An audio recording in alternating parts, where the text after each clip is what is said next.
Most people end the month with no idea what actually happened, just a vague feeling of being busy. A monthly review fixes that, and it only takes about 20 minutes if you do it right. Start with wins.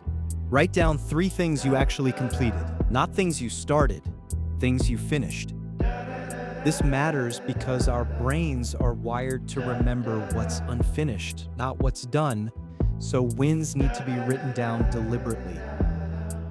Next, look at your goals from the start of the month and be honest about which ones actually moved forward. Don't judge yourself here, just observe.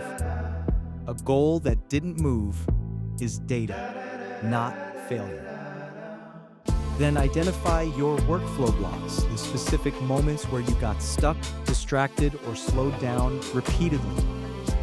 Maybe it was constant context switching, maybe it was one recurring meeting that drained your whole afternoon. Write the block down specifically. I got distracted isn't useful. I checked email every 20 minutes is.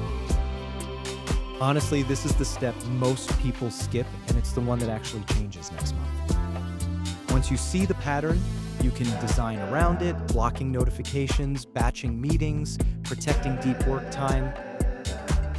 Now set exactly 3 priorities for next month, not 10, 3, because more than that, and nothing gets real focus.